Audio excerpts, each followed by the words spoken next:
Hi, this is Steven from The Triple Threat. And here today we're going to talk about my first 15 picks of my mock draft. But first, we're going to talk about, the three priorities of life: faith, family, and football. And the verse of today is, "Wherefore, seeing we also are compassed about what with so great a cloud of witnesses, let us lay aside every weight and the sin which so doth easily beset us, and let us run with patience the race that is set before us." I think we should keep running forward like these prospects have. And the family, my family loves the draft. I mean, my little siblings kind of find it a little boring, but I love it. Me and my dad and my grandpa love it, watch it every year together. Now, to get into my top 15, I don't have a lot of time, so it's going to be a speed run. So, number one, we don't really have to talk about much. Fernando Heisman Mendoza, there's no talk about it. He's not the most talented player in this draft, but honestly, he's probably going to go number one overall anyways. Number two is where it gets a little controversial. I think they're going to go with Arvell Reese out of Ohio State.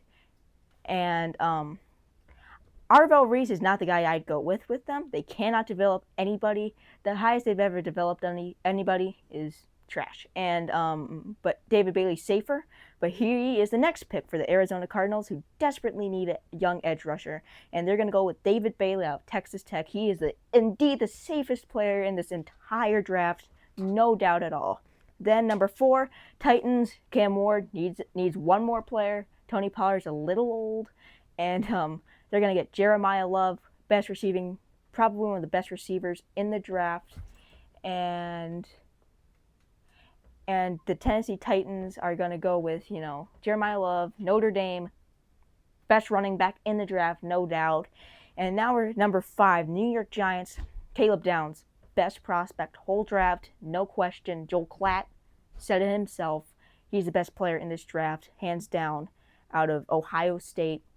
Awesome safety. Let's move on. Number six, the Cleveland Browns.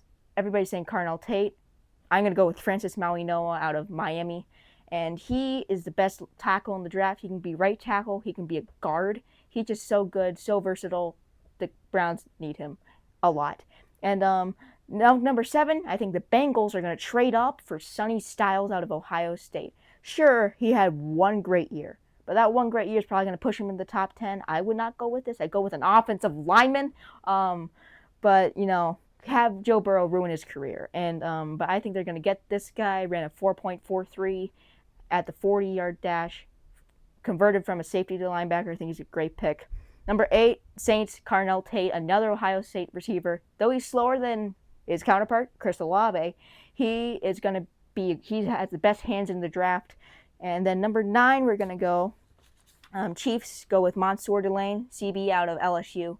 I would have normally gone Jeremiah McCoy. For them, I would have gone an offensive tackle. They really need an offensive lineman, but they're not going to go that way because, But they're great at developing corners, if you've seen with Trent McDuffie.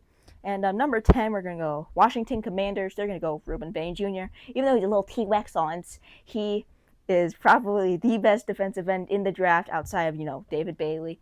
And even though he's little T-Rex arms, he's disruptive. He is really, really good. Now, Miami Dolphins are bad. They need a lot of stuff, but they're going to go with an offensive tackle. At least I hope so. Spencer Fano out of Utah can play right tackle, right guard. He can play center as well. He's so versatile from the that one coach, Cunningham, and he's just so good. He's hard to pass up on at 11. Number 12, the Cowboys desperately need a corner. They need help in the secondary. Jeremiah McCoy, sure, he blew his knee out, but that's his only major injury in his whole career.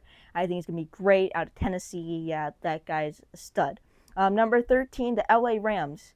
Devontae Adams is at the end of his career, and Puka likes biting people. And he's a savage little beast, and they need a guy to tame him. And this guy has had no legal issues, as of I know, and very limited injury history.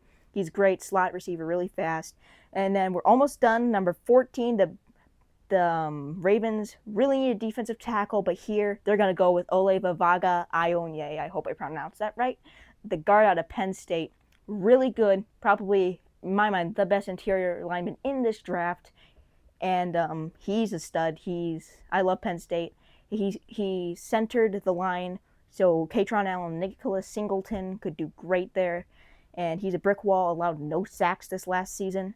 And yes, and then number 15, sadly, Kenyon Sadiq is not going to fall to my Broncos in the late second round. He's going to probably go to the Tampa Bay Bucks, even though it's so sad. I need a tight end, but the guy out of Oregon, he is the best tight end in this entire draft. He can line up like a wide receiver and go long. He's kind of like a Kyle Pitts kind of guy. He's bigger, but he can go wide receiver. He can do slants. He can do everything. He's one of the best blockers in this draft who's not an offensive lineman.